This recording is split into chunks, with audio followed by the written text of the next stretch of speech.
Então, nas aulas anteriores, nós vimos um pouco sobre as principais diferenças entre as religiões Umbanda, Kardecismo e Candomblé, e sobre as diferenças que nós encontramos de terreiro para terreiro. Então, existe também algo que a gente precisa deixar bem claro e merece a pena ser falado, que às vezes dentro da própria Umbanda existe uma força onde cada um quer dizer que a Umbanda que ele pratica é a verdadeira Umbanda.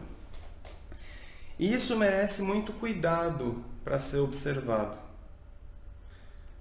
A Umbanda ela sofreu um processo de formação histórico que fez ela chegar ao que ela é hoje. E aí, particularmente, eu não consigo entender por que nós, umbandistas, ficamos aí brigando para dizer que isso ou aquilo é o correto, isso ou aquilo é o puro, isso ou aquilo é o verdadeiro. Eu acho que, na verdade, nós deveríamos nos unir mais e respeitar o modo de cultuar aí do irmãozinho, né? Se a gente olhar para outras religiões, vamos ver que dentro delas também existem vertentes. Por exemplo, no catolicismo, nós temos o catolicismo franciscano, o catolicismo beneditino, os marianos, jesuítas, carmelitas e outros. Mas todos eles se identificam sob o amparo de algo maior, de um propósito maior, e se apoiam como tal. São todos definidos como católicos. No protestantismo, a gente também vê divisões por ordens. Como exemplo, a gente pode falar sobre a igreja luterana, a igreja batista, a presbiteriana, metodista e outras. Então, se a gente também olha para outras religiões, inclusive as que são oriundas de outros continentes, a gente vai ver que existem vertentes. Por exemplo, e para utilizar mais um argumento, o budismo também existe, o budismo tradicional, o budismo tibetano, o budismo zen e por aí vai.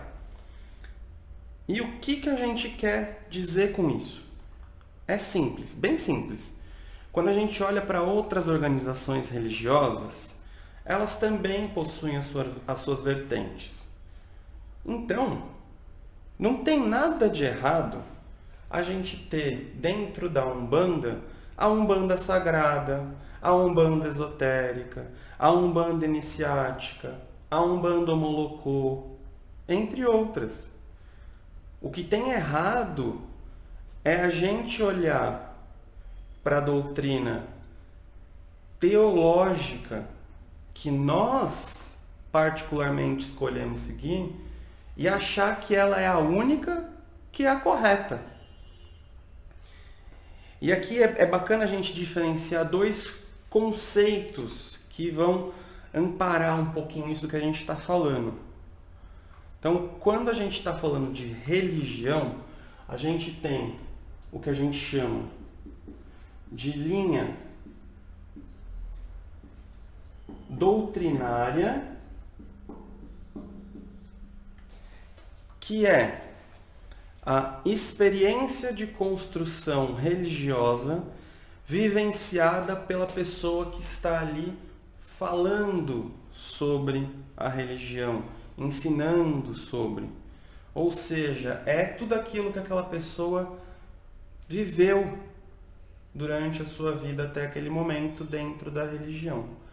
E tudo aquilo que eu posso falar dentro dessa linha doutrinária é aquilo que eu vivi. O que veio antes disso é história. E eu tenho que respeitar isso como tal. Porque história é algo que aconteceu e eu já não tenho mais como mudar.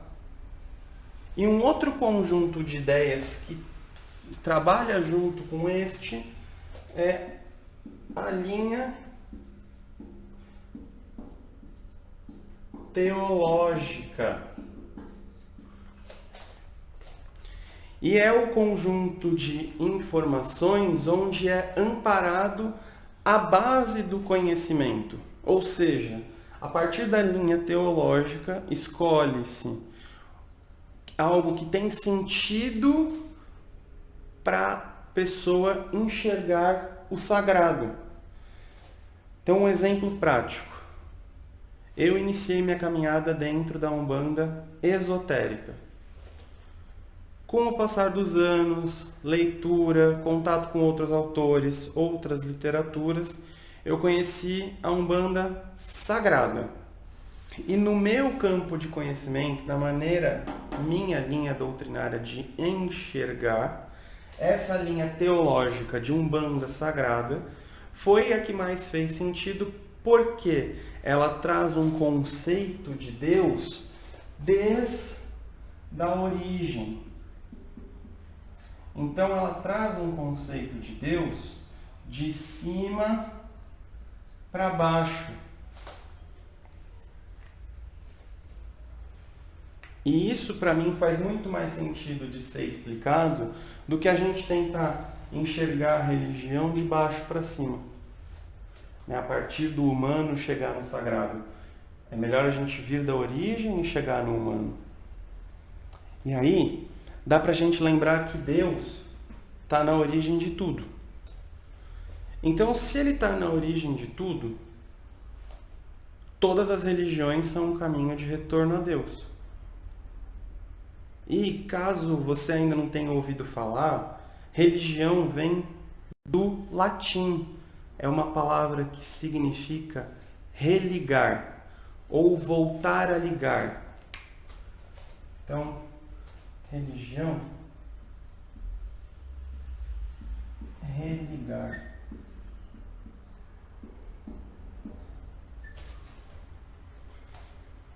Mas ligar onde? Voltar a ligar onde? Eu diria que na origem. Ou seja, em Deus. Então a religião é um caminho de retorno a Deus. E se nós temos vários caminhos, é porque Deus sabia que cada um de nós optaria por um chamado. Assim como com relação à cor, onde tem gente que gosta do vermelho, outros gostam de laranja, em religião é igual. Cada ser humano é diferente entre si.